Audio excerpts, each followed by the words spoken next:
आप अब जो जनरेशन देखेंगे जो हम लोगों के बाद वाली होगी, उसमें किसी माता-पिता के 4 बच्चे हों ऐसा तो संभव बहुत कम हाँ, दिखने से हाँ, कम। फिर बहुत अगर आप रूरल एरियाज़ में जाएँ किसी के 4 होंगे भी बच्चे, 4 भाई-बहन होंगे तो उसमें सभी लोग सिविल सर्विसेज़ की तैयारी करें, ये भी वो ज़रूरी है। कॉम्बिनेशन मुश्किल है। हाँ, तो और फिर सभी तैयारी करें, फिर सभी सेलेक्ट हो जाएँ, सभी प्रीलिम्स हो, सभी मेंस हो, सभी इंटरव्यू सभी सेलेक्ट हो जाएँ, तो अब वो बहुत ही रेयर कॉम्बिनेशन मतलब ऐसा लगता है तो नहीं है कि ये रिपीट हो सकता है। अगर हुँ, आप वर्तमान स्थिति से संतुष्ट हैं, तब आपका जो निश्चय है वो भी एकदम ऐसा ढीला-ढाला, ढुलमुल रवैया आपका रहेगा। बिल्कुल। पंचवर्षीय योजना अगर आप बना लेते भी हैं और 5 वर्ष के बाद या 7 वर्ष के बाद सफलता प्राप्त भी कर लेते हैं, तो आप ये समझिए कि उसका आपको कोई लाभ नहीं मिलता। आप देश को कोई लाभ नहीं मिलता। अगर आपने 7, 8 साल, 5 साल यहाँ पे वेस्ट कर लिए, तो देश को कोई उसका लाभ नहीं होता, ना ही आपको कोई लाभ होता है। आपकी सीनियॉरिटी, आपका कंट्रीब्यूशन टुवर्ड्स द सर्विस और towards the nation that starts from the year you join the service. उसके पहले आपने क्या किया उसका किसी को कोई लाभ नहीं, वो सिर्फ वेस्टेज हो जाता है सारा। कट ऑफ से 20-25 नंबर आगे पिछले साल का जो कट ऑफ है उसको एक अपना मानक रखें और उससे 20-25 नंबर सरप्लस में नंबर लाने का प्रयास करें। ये तो बेसिक। अगर आप कट ऑफ के आस-पास भी रह जाते हैं, मान लीजिए आप कट ऑफ से 2 नंबर आगे भी निकलते हैं, तो भी उसका कोई लाभ नहीं होता क्योंकि एग्ज़ाम से और रिज़ल्ट के बीच में आप उसी दुविधा में झूलते रह जाते हैं और आपका समय नष्ट हो जाता है। तो ये स्ट्रैटेजी रखें पहला कि कट ऑफ से काफ़ी आगे निकलें। दूसरा कई लोग ये सब बातें कर रहे हैं कि सीसैट का पेपर बहुत मुश्किल आ गया है और उसमें कई लोग फेल हो गए। निश्चित रूप से फेल होंगे। जब 200 में 66 नंबर लाने के लिए कमीशन कह रहा है और आप 200 में 66 नंबर भी नहीं ला पा रहे हैं, तो कह रहे हैं पेपर मान लीजिए उसी 200 में कोई 166 भी अभी जब परिणाम आएँगे, हुँ, परिणामों के बाद तालिका जारी होगी तो किसी के 200 में 166 भी उसी पेपर में आए होंगे। आपको 66 नंबर लाने में अगर मुसीबत आ रही है, तो फिर ये दिक्कत है। मतलब आपको आपको अपनी स्ट्रेटजी को रिकंसिडर करना होगा या इस फील्ड में हैं आप, इसको रिकंसिडर करना होगा। hello and welcome. This is Pallavi, and you are watching Indian Masterminds. Today, we are with the eldest sibling of the amazing Mishra family. Why they are amazing?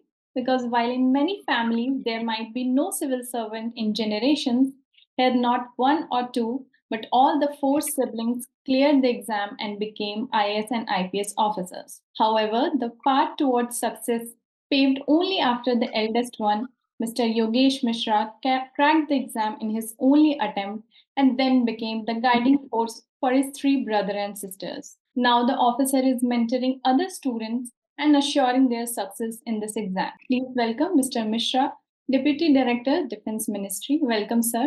Thank you, ma'am, and warm welcome to all your audiences also. Small correction, now I am promoted to the post of Joint Director in the ministry. So, Okay, that's congratulations. I am so sorry for this mistake. Okay, so let's start. जो आपकी family में किया like चारों के चारों भाई-बहन आप लोग आए मतलब आपकी दोनों एक बहन आपकी आईपीएस है, शमा मिश्रा, एक Madhavi Mishra is an IAS, भाई आपके आईएएस ऑफिसर हैं लोकेश मिश्रा। तो आपको लगता है ये और किसी फैमिली में रिपीट हो सकता है? लाइक कि अगर इनके 3-4 भाई-बहन, कज़िन सब कर सकते हैं क्योंकि ये एक ऐसा एग्ज़ाम है इसमें सालों लग जाते हैं। कई बार एक इंसान को ही अपना ड्रीम पूरा करने में काफ़ी सैक्रिफाइसेस करने पड़ते हैं और फिर भी नहीं होता है। फिर देन एक ऐसी फैमिली है जिनमें किसी ने फेल्योर देखा but obviously ultimately they reached their goal. तो is it possible to repeat the success of Mishra family? बहुत मुश्किल है आज के समय में ऐसा लगता है क्योंकि आप अब जो जनरेशन देखेंगे जो हम लोगों के बाद वाली होगी, उसमें किसी माता-पिता के 4 बच्चे हों ऐसा तो संभव अगर आप रूरल एरियाज़ में जाएँ किसी के 4 होंगे भी बच्चे, 4 भाई-बहन होंगे तो उसमें सभी लोग सिविल सर्विसेज़ की तैयारी करें, ये भी वो ज़रूरी कॉम्बिनेशन मुश्किल है। हाँ, तो और फिर सभी तैयारी करें, फिर सभी सेलेक्ट हो जाएँ, सभी प्रीलिम्स हो, सभी मेंस हो, सभी इंटरव्यू सभी सेलेक्ट हो जाएँ, तो अब वो बहुत ही रेयर कॉम्बिनेशन मतलब ऐसा लगता है तो नहीं है कि ये रिपीट हो सकता है। हाँ, लेकिन अगर 2 भाई-बहन हैं, भाई 2 बहनें हैं, 2 भाई हैं, अगर वो चाहें, तो क्या स्ट्रैटेजी रखेंगे कि दोनों के दोनों मतलब अगर उनका सपना सिविल सर्विसेज़ में जाना हो तभी, तो क्या स्ट्रैटेजी होनी चाहिए अगर दोनों लोगों को एक ही फ़ील्ड में जाना है और सक्सेस इंश्योर करना है? देखिए 2 भाई-बहन के बहुत सारे केसेज़ भी हैं और ये हाँ, बहुत पॉसिबल भी रहते हैं क्योंकि अगर आपकी फैमिली में एक भाई-बहन कोई हो गया, कोई भी एक भाई-बहन हो गया जो आपको पर्सनली गाइड करता है, मॉनिटर करता है, तो आपका सिलेक्शन बहुत ही आसान हो जाता है। बिल्कुल।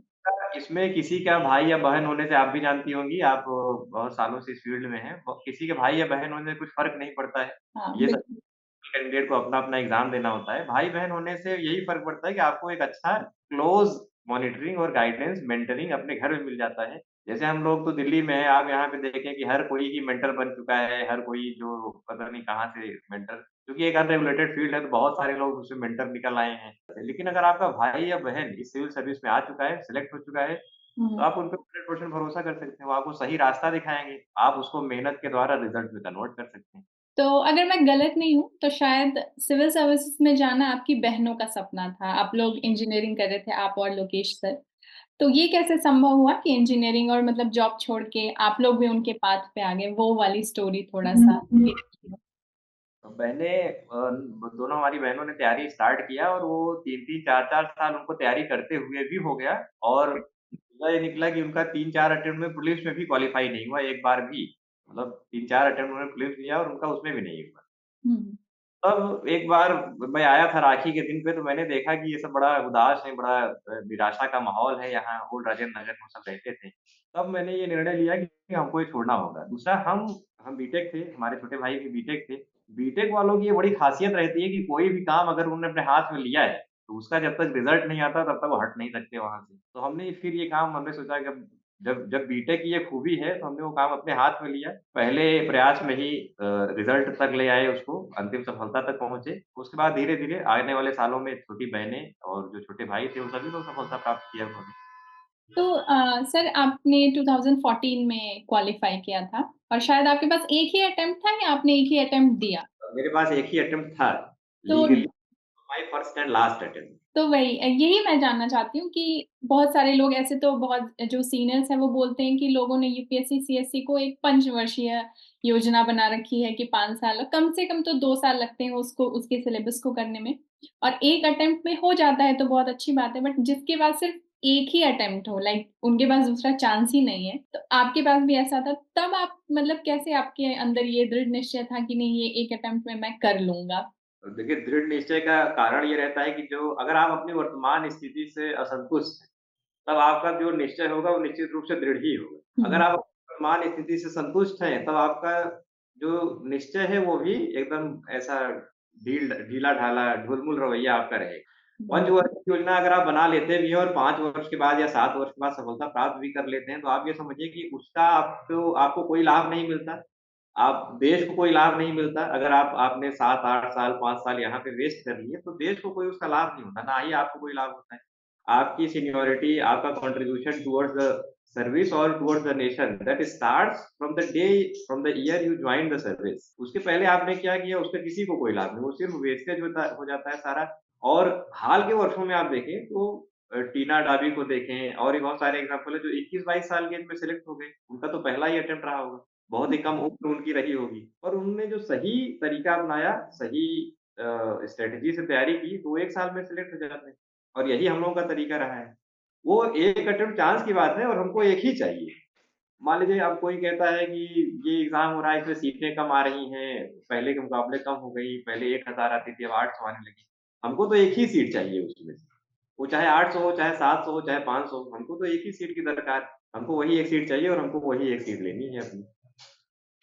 लेकिन जैसे सर अभी आप सीट कम होने की बात कर रहे हैं, इसके साथ ही यूपीएससी में पिछले कुछ समय से मैं कहूँगी 2-3 सालों में प्रीलिम्स का स्तर बहुत ज़्यादा जो है वो टफ हो गया है। ऑब्वियसली फिर उसमें एक आर्गुमेंट ये भी आता है कि टफ हुआ है अगर जो है कट ऑफ ज़्यादा जाता है तो उससे कोई फ़र्क नहीं पड़ता बट स्टिल बहुत पिछले साल के बहुत सारे टॉपर्स थे जिनका तीसरा या चौथा अटेम्प्ट था। तीसरा-चौथा अटेम्प्ट इसलिए क्योंकि वो प्रीलिम्स क्वालीफाई नहीं कर पा रहे थे, क्योंकि उसकी मतलब वो टफ हो गया, डिफ़िकल्ट हो गया है। तो ऐसी सिचुएशन में जैसे अगर आपने मतलब आपके समय ऐसा होता कि आप पूरा प्रिपेयर्ड 1-2 मार्क्स से किसी भी बच्चे के साथ ऐसा हो सकता है, प्रीलिम्स नहीं हुआ, तो मेंस लिख ही नहीं पाएँगे, तो उनका वो साल वेस्ट, वो अटेम्प्ट वेस्ट। तो इस सिचुएशन को कि प्रीलिम्स के लिए कैसे वो पूरी तरह प्रिपेयर हो सकते हैं कि वो चांस उनका वेस्ट ना हो? पहले तो आप पिछले 5 से 10 सालों के जो प्रीलिम्स के पेपर हैं, उनको एनालाइज़ कर लें। कट ऑफ कितना जा रहा है आपकी कैटेगरी में, वो देख लें। और ये प्रयास करें कि कट ऑफ से 20-25 नंबर आगे, पिछले साल का जो कट ऑफ है उसको एक अपना मानक रखें और उससे 20-25 नंबर सरप्लस में नंबर लाने का प्रयास करें। ये तो बेसिक। अगर आप कट ऑफ के आस-पास भी रह जाते हैं, मान लीजिए आप कट ऑफ से 2 नंबर आगे भी निकलते हैं, तो भी उसका कोई लाभ नहीं होता, क्योंकि एग्ज़ाम से और रिज़ल्ट के बीच में आप उसी दुविधा में झूलते रह जाते हैं और आपका समय नष्ट हो जाता है। तो ये स्ट्रैटेजी रखें पहला, कि कट ऑफ से काफ़ी आगे निकलें। दूसरा, कई लोग ये सब बातें कर रहे हैं कि सीसैट का पेपर बहुत मुश्किल आ गया है और उसमें कई लोग फेल हो गए। निश्चित रूप से फेल होंगे।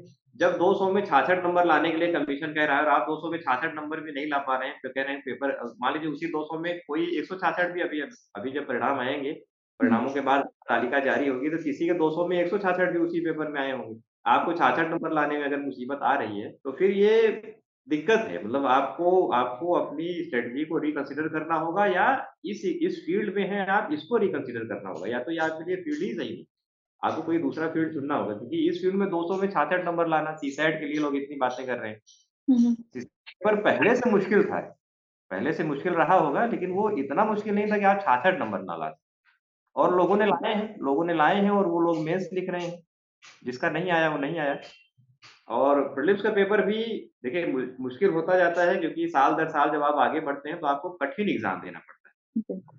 आज से 20 साल पहले जो पेपर होते रहे होंगे, जो परीक्षाएँ होती रहेंगी, उनको आज आप देखेंगे तो आपको बिल्कुल आसान नज़र आएँगे, क्योंकि हम 2024 में 2004 का पेपर देख रहे हैं। लेकिन जब आप 2004 का पेपर जिसने 2004 में दिया होगा, उसको हुँ, तो मालूम उस समय कितना कठिन था। ऐसे ही 2024 का पेपर 2034 में आसान लगेगा। तो हुँ, आपको आज का पेपर जो है, वो चाहे कठिन हो चाहे सरल, उसमें से आपको निकलना होगा, अन्य लोगों को पिछाड़ के आगे निकलना होगा। ये हुँ, आपको अपने माइंड में रखना चाहिए, सभी को, जो लोग तैयारी कर रहे हैं, चाहे वो पहले साल में हो, दूसरे साल में हो या हुँ। अपने अंतिम प्रयास में। तो सर जैसे आपने बोला कि 20-25 नंबर कट ऑफ से ज़्यादा तो वो एनालाइज़ तो आई थिंक मॉक टेस्ट या प्रीवियस ईयर क्वेश्चन सॉल्व करके कर सकते हैं और स्ट्रैटेजी में कौन-कौन सी चीज़ें इनकॉर्पोरेट करें जिससे वो जो है फर्स्ट अटेम्प्ट में उनका प्रीलिम्स एटलीस्ट ना अटके? किन-किन चीज़ों का ध्यान रखा जाए? देखिए, सबसे पहले तो हम ये बात बोल देते हैं कि कभी भी ये ना सोचें कि पुलिस निकल जाए। आप ये सोचें हमेशा कि पहले अटेम्प्ट में हमारा फाइनल लिस्ट में I should get selected in final list, क्योंकि बिल्कुल। उसमें स्टेजेस आपके इंक्लूड हो जाते हैं।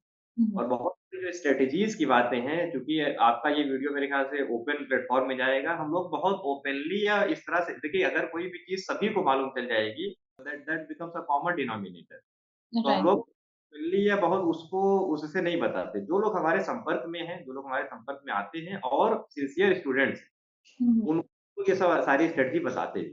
तो सर एक मोर ओवर जैसे अगर बात की जाए कि आप लोग जब आपने क्लियर किया एग्जाम तो आपको रियलाइज हुआ कि आपकी बहनें जो है अगर नहीं कर पा रही थी तो क्या मेजर मिस्टेक रही जिसकी वजह से उनका तब नहीं हुआ लेकिन आपके होने के बाद आई थिंक उन लोगों ने एनालाइज किया होगा और वर्क किया उस पे और फिर उनका क्लियर हो गया और काफी अच्छे मतलब मार्क्स से क्लियर हुआ क्योंकि दोनों को तीनों को इनफैक्ट बहुत अच्छा वो मिला है सर्विस मिली है तो उसके बारे में थोड़ा दोनों मेरी बहनें और जो मेरा छोटा भाई है, वो सब पढ़ने में बहुत ही तेज़ और बिल्कुल अपना उनको जो कार्य सौंपा गया, उसको लेके पूरे मेहनती और निष्ठावान रहे हैं पहले से भी, उस हुँ, समय भी। सिलेक्शन नहीं हो रहा था, तब भी उनकी मेहनत में कोई कमी नहीं। बिल्कुल। समस्या क्या आ रही थी कि उन्होंने यहाँ पे ओल्ड राजेंद्र नगर, मुखर्जी नगर, इन सब जगहों पे रहते हुए बहुत सारे रिसोर्सेज़ का अंबार लगा लिया था, बहुत सारी चीज़ें वो पढ़ रहे थे। हुँ, कोचिंगों में जाते थे और ऐसी कोचिंगों में जिनमें पढ़ाने वाले लोग स्वयं कभी नहीं सिलेक्ट हो पाए, तो वो कोचिंगें पढ़ा रहे हैं। हुँ, जो जिनको खुद मार्ग नहीं मालूम था, रास्ता नहीं मालूम था, वो इनको रास्ता बता रहे थे। तो ये उनके पिछड़ने का रीज़न था, क्योंकि वो गलत रास्ते, वो तेज़ी से तो जा रही थी दोनों, लेकिन वो गलत रास्ते पे जा रही। इसीलिए वो कभी पहुँच नहीं पा रही। जैसे ही उनको सही रास्ता मिला, तो उन मेहनत तो उनकी मेहनत थी, पहले से भी थी, और जैसे ही सही रास्ते का उनको ज्ञान हुआ, वो तुरंत निकल गईं। और न सिर्फ निकल गईं, बल्कि सभी ने अंडर 100 पे रैंक ले आए सभी लोग। बिल्कुल। तो उसकी सबसे बड़ी गलती थी बहुत सारा मटेरियल पढ़ना, जिसने जो भी कह दिया वो पढ़ना, और ऐसी कोचिंगों में पढ़ना जहाँ पे पढ़ाने वाले स्वयं कभी नहीं सिलेक्ट हुए। तो मतलब अगर हम लोग कोचिंग लेना चाहता है कोई भी एस्पिरेंट तो उनको इस बात का भी ध्यान रखना चाहिए कि जो हमको गाइड कर रहा है, कि मतलब उसका भी बैकग्राउंड पता हो। आप मतलब ये मैं सही कह रही हूँ? या फिर क्योंकि कई बार लोग ये भी कहते हैं ना कि किसी ने मतलब हार देखी हो तो वो शायद ज़्यादा अच्छा गाइड कर सकता है। जो लोग और जब जब हमने तैयारी शुरू की, हम आपको एक और रहस्य की बात बताएँ, जब हमने तैयारी शुरू की तो हमने कई ऐसे लोगों से मुलाकात की जिनके 4 अटेम्प्ट, 6 अटेम्प्ट, 7 अटेम्प्ट एग्ज़ॉस्ट हो गए थे और उनका सिलेक्शन नहीं हुआ था। सबसे अच्छी बातें हमको उन्हीं से जानने को मिली कि क्या चीज़ें नहीं करनी है, क्या चीज़ें करना what are the sure short recipes of disaster ये हमको उनसे ये सारी बातों का ज्ञान मिला। दूसरी बिल्कुल। बात हम आते हैं कि हाँ, जब आप मान लीजिए सेलेक्ट हो जाते हैं, तो आपको क्या मिलता है? आपको मिलता है पब्लिक का बहुत सारा money that comes at your disposal कि उसको कैसे उसका एक्सपेंडिचर किया जाए। You you become the care taker of public resources ठीक? अब अगर ये दिख रहा है कि आप अपने रिसोर्सेज़ का जुडिशियस और बुद्धिमत्तापूर्ण इस्तेमाल नहीं कर सकते या नहीं कर पा रहे हैं। अब आप मान लीजिए कि आपको आपको चोट लगी, आपका आपके हाथ में चोट लगी और आपका हाथ कट गया। अब आप किसके पास जाएँगे? हलवाई के पास जाएँगे कि दर्जी के पास जाएँगे? भई दर्जी भी सिल देगा, हुँ, लेकिन आप किसको ढूँढते हैं? डॉक्टर को और बिल्कुल, उसमें भी अच्छा डॉक्टर, डॉक्टर में भी अच्छा डॉक्टर। बिल्कुल। तो आप चूँकि शरीर का मामला है तो आप अच्छा देखते नहीं कि पहले तो कौन व्यक्ति है, हलवाई इसको ठीक करेगा कि दर्जी इसको ठीक करेगा कि डॉक्टर इसको ठीक करेगा। तो हुँ, जब तैयारी की बात आती है तो आप ऐसा क्यों नहीं सोचते? आप ये सोचिए ना कि जिसको ज्ञान है वो बताएगा। अब तो मैं देखता हूँ कई सारे जो सिविल सर्विस के लोग हैं वो भी कुछ तो नौकरी छोड़ के भी आ रहे हैं, इसको पढ़ाते हैं, लोगों को गाइड करते हैं। कुछ सर्विस के साथ भी गाइडेंस देते हैं, कुछ लोगों ने अपना सर्विस छोड़ के भी गाइडेंस देना शुरू किया है। तो अगर बिल्कुल। किसी को गाइडेंस चाहिए तो इन लोगों से गाइडेंस जिन्होंने कम से कम एक बार वो रास्ता देखा है, वहाँ तक होके आए हैं, उनसे पूछिए। थोड़ा-सा आपके परिवार के बारे में बात करना चाहती हूँ मैं कि एक समय था जब आई थिंक आप चारों में से कोई भी अर्न नहीं कर रहा था। आई थिंक आपके पिताजी पे ही कहीं न कहीं पूरा फाइनेंशियल चीज़ें थी, ज़िम्मेदारियाँ थी। उस समय को कैसे पार किया आप लोगों ने और कैसे कि या ये ज़िम्मेदारी ही कहीं न कहीं आप लोगों के जीतने की मतलब जीत दर्ज करने की वो राह सुनिश्चित किया इन ज़िम्मेदारियों ने? कैसे निकले आप लोग उससे, उस प्रेशर से? इस तरह का समय 2 बार है। एक सन 2009 से पहले जब हम सभी लोग पढ़ते थे और एक सन 2013-14 में जब हमने पहली नौकरी छोड़ दी थी और दूसरी तैयारी करना शुरू की। तो आप किस समय के बारे में जानना चाहती हैं? ये यही 2013-14 2014 या 2013-14 क्योंकि उस समय आप लोग कहीं न कहीं जॉब कर रहे थे, फिर आपने छोड़ा और कोई सर्टेनिटी नहीं थी, तो उस समय एक अलग क्योंकि जब आप पढ़ रहे होते हैं, तो उस समय होप होता है कि अब पढ़ लेगा, नौकरी करेंगे।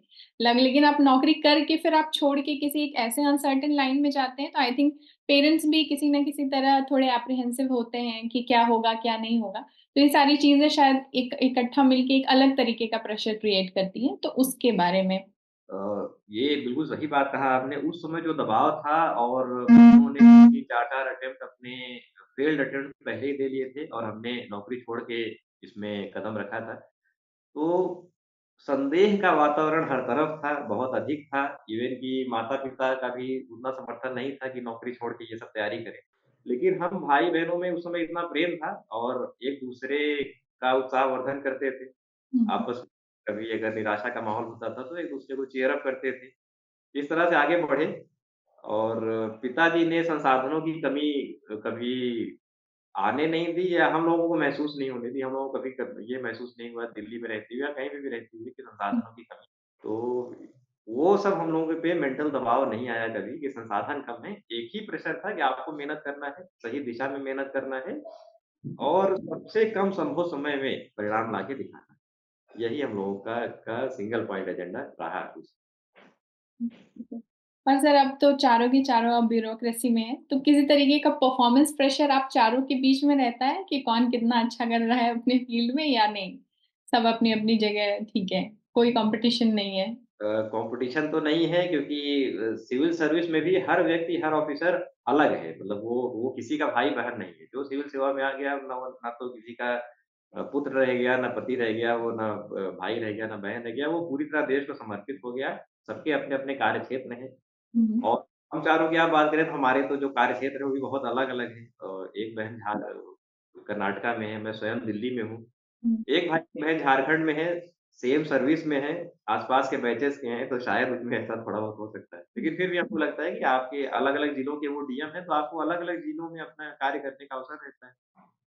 आजकल ऐसा हो गया है कि सरकारें सभी जिलों को केंद्र स्तर पर भी और राज्य स्तर पर भी उनके पैरामीटर्स होते हैं, उन पे आपको चेक किया जाता है। हुँ, अगर किसी का जिला पिछड़ रहा है और किसी ने बहुत अच्छा किया है, तो इन जनरल भी हम अपने भाई-बहनों से नहीं, इन जनरल भी अगर वो हमारे 2 साल सीनियर हैं, 4 साल सीनियर हैं, तो हम उनसे पूछ सकते हैं कि इस मान लीजिए कि ये जल जीवन मिशन है या मनरेगा है, इसमें आप अच्छा कैसे कर रहे हैं? हम किसी से भी पूछ सकते हैं। बिल्कुल, हाँ, कॉम्पिटिटिव फील्ड नहीं है, ये कोलैबोरेटिव फील्ड है, जहाँ पे सबको मिलके देश की सेवा करनी है और देश को 2047 तक अमृत काल में ले जाना है। बिल्कुल। अच्छा सर एक और चीज़ जैसे आपका फर्स्ट अटेम्प्ट में क्लियर हुआ, रिज़र्व लिस्ट में नाम आया आपका तो आई थिंक खुशी का ठिकाना नहीं होगा पहले ही। लेकिन आपने कभी सोचा कि अगर आपके पास दूसरा अटेम्प्ट होता तो आप शायद और अच्छी सर्विस मिलती? इस चीज़ का कभी रिग्रेट होता है या फिर आप जहाँ हैं वो आपको फुल सैटिस्फैक्शन देता है? उसका कभी हमको रिग्रेट नहीं रहा क्योंकि हमारे काम में कभी हमने कोताही नहीं बरती। हमको मालूम था कि जो हमारे अंदर बेस्ट कैपेबिलिटी थी जितना मैक्सिमम हम कर सकते थे, वो हमने 1 साल में कर दिखाया। अगर आप हमको 2 बार, 3 बार, 4 बार भी कहते, तो हम उतना ही कर पाते। That was my limit, that was my maximum limit और ओके, यही बीटेक के लोगों का यही रेसिपी है, यही उनका यूएसपी है। आप उनको जो मौका देंगे, उसमें वो एक ही बार में मैक्सिमम अपना एफर्ट देंगे। उनको दोबारा नहीं चाहिए। हमको एक बार मौका चाहिए। अच्छा सर जैसे ये चीज़ एक ये भी और जानना चाहती हूँ जैसे अभी इंटरव्यूज़ चल रहे हैं यूपीएससी के और बहुत सारे मॉक इंटरव्यूज़ आप देखते होंगे सोशल मीडिया पे वायरल होते हैं और मतलब उसमें क्वेश्चंस भी वायरल होते हैं और कई बार जो इंटरव्यू ले रहे होते हैं तो वो लोग अपने सजेशन भी वायरल करते हैं। उस समय एक बहुत इम्पोर्टेंट चीज़ जो मैंने नोटिस की जो सिखाया जाता है वो है आपका बैठने का तरीका अच्छा था, आपका आने का तरीका अच्छा था। मैं ये जानना चाहती हूँ कि एक्चुअली में जो बोर्ड होता है वो आप रूम में किस तरह एंटर कर रहे हैं और किस तरह बैठ रहे हैं, इसको भी पूरी मतलब जज करते हैं या फिर ये लाइक मतलब मॉक इंटरव्यूज़ में इसको ज़्यादा हाइलाइट किया जाता है? इंटरव्यू में किस तरह से नंबर मिलते हैं कि किस आधार पे नंबर मिलते हैं, इसके बारे में यूपीएससी तो ऑफ़िशियली कुछ कहता नहीं है। तो जो कुछ बोलता है वो सभी का परसेप्शन है। उनका भी परसेप्शन है जो जो जिनके मॉक इंटरव्यूज़ आप यूट्यूब पे देखते हैं और मेरा भी परसेप्शन है। अब बिल्कुल। इंटरव्यूअर की नज़र से देखें तो निश्चित रूप से आप कैसे आते हैं और कैसे बैठते हैं, आपका हाव-भाव, लहज़ा, रवैया कैसा है, इसका निश्चित रूप से असर पड़ेगा और पड़ना चाहिए। महत्वपूर्ण बात ये है कि आप अगर कॉन्फिडेंस के साथ आते हैं, कॉन्फिडेंस के साथ बैठते हैं, कॉन्फिडेंस मतलब वो एरोगेंस नहीं होना चाहिए, कॉन्फिडेंस रहना चाहिए। आप कॉन्फिडेंस के साथ अपनी बात रखते हैं, तो इसका पॉज़िटिव असर पड़ता है। इसका उलट एरोगेंस हो सकता है, लेकिन वहाँ पे एरोगेंस नहीं होता है। इसका उलट क्या होता है कि ज़्यादातर लोगों के हाथ-पैर काँपते रहते हैं, उनकी ज़बान इंटरव्यू में लड़खड़ा जाती है, बहुत ही बुरी स्थिति रहती है, हमने तो स्वयं देखा है वहाँ पे। हुँ, वो नहीं रहना चाहिए, आप एकदम कॉन्फिडेंस और एकदम सहज भाव से, जैसे हम और आप बात कर रहे हैं, ऐसे ही इंटरव्यू में आप एकदम सहज भाव से बात करें, तो आपको निश्चित रूप से वहाँ पे अच्छे नंबर मिलेंगे। उसमें अगर एक आध कोई गलती भी हो जाए और तो भी आपको हड़बड़ाना नहीं है क्योंकि गलती जो जो ह्यूमन एरर होता है, we are human and we make errors, हमसे थोड़ा बहुत गलती हो जाती है। तो उसमें कोई घबराने की बात नहीं है, एकदम सहज रहें, गलती हो गई माफ़ी माँग लें। वो सब तो सीनियर लोग रहते ही हैं। उसमें कोई भी 50 से नीचे का व्यक्ति तो हमने नहीं देखा कि इंटरव्यू लेता हो असली इंटरव्यू में। सीनियर है हमसे आप माफ़ी माँग लीजिए, भई ऐसा हो गया गलती हो गई। तो अभी सर लास्ट यही कि अभी इंटरव्यूज़ दे रहे हैं एस्पिरेंट्स और कुछ जो है अभी अगले प्रीलिम्स की तैयारी कर रहे होंगे, तो उनके लिए क्या मतलब एक जो सटीक आपकी राय है कि ये तो बिल्कुल आप करो, तो ये बिल्कुल ज़रूरी है अगर आप यूपीएससी प्रिपेयर कर रहे हो और यूपीएससी क्लियर करना चाहते हो, तो ये एक चीज़ है जिससे में आप बिल्कुल कोताही नहीं बरत सकते, ये करनी है। वो एक सजेशन। जिनका इंटरव्यू शेड्यूल है और जिनको इस बार इंटरव्यू देने का मौका मिला है, उनसे मैं यही कहूँगा कि अगर आप वर्तमान स्थिति से असंतुष्ट हैं, अपनी वर्तमान स्थिति से, तो पूरा प्रयास करके पूरी अपनी ताकत झोंक दीजिए। क्योंकि अगर आप असफल होते हैं, तो आपको फिर से बैक टू स्क्वायर वन एकदम ज़ीरो से स्टार्ट करना पड़ेगा और वो कितना कठिन था, ये आपको अपने अंदर, अपनी अंतरात्मा में आपको मालूम है। तो जो कुछ हो सकता है, वो पूरा बेहतरीन एफर्ट करिए। यदि आप चाहते हैं हमसे मिलना तो हम यहाँ पे दिल्ली में ओल्ड राजेंद्र नगर में आप हमसे मिल सकते हैं इसके लिए। हुँ, बहुत ही आसान है, इंटरव्यू में कोई डिफ़िकल्टी नहीं है। एकदम सहज भाव से आपको बातचीत करनी है और बहुत सारा आपने अपने ज्ञान का प्रदर्शन मेंस एग्ज़ाम में कर दिया है। हुँ। थोड़ा-सा यहाँ आपको अपने व्यक्तित्व का प्रदर्शन और करना है और यू आर थ्रू। जो लोग प्रीलिम्स दे रहे हैं पहली बार, दूसरी बार, चौथी बार या अंतिम बार प्रीलिम्स में अभी भी 4 महीने का समय है। इन 4 महीने का एक-एक दिन आप बहुत ही ईमानदारी पूर्वक और मेहनत के पूर्वक अपना इस्तेमाल करिए। जो लोग देश के जिस जिस भी हिस्से में हैं, पुराने पेपर का एनालिसिस करिए, कट ऑफ देखिए कितना जाता है। हम वो कट ऑफ मान लीजिए 80 नंबर जाता है या 90 नंबर जाता है, तो हम वो 90 नंबर किन-किन सब्जेक्ट से ले आएँगे, आप उन सब्जेक्ट पर फ़ोकस करिए। जो आपको लगता है कि बहुत कठिन है, 50-50 है, आप उसको छोड़िए। अब जो आपके कमांड वाले विषय हैं, उन पे फ़ोकस करिए। 4 महीने अब सिर्फ प्रीलिम्स पे फ़ोकस करिए। क्योंकि अगर आपका प्रीलिम्स नहीं होता तो आपकी मेंस की सारी की सारी तैयारी धरी रह जाती। तो अब आप सिर्फ 4 महीने प्रीलिम्स पे फ़ोकस करिए। यदि प्रीलिम्स होता है तो मेंस देने का मौका मिलेगा और फिर वहाँ पे मेंस को देखा जाएगा। ठीक है sir, thank you so much आपसे बात करके मुझे मतलब मुझे तो हमेशा ही खुशी मिलती है और अभी भी और मुझे उम्मीद है कि जो लोग भी ये इंटरव्यू देखेंगे, उनको कुछ चीज़ें तो ज़रूर मिलेगी जो अपनी तैयारी में वो इनकॉर्पोरेट कर सकते हैं। So thank you so much for your time. और जो लोग एग्ज़ाम दे रहे हैं, उनको बेस्ट ऑफ लक मेरी तरफ से।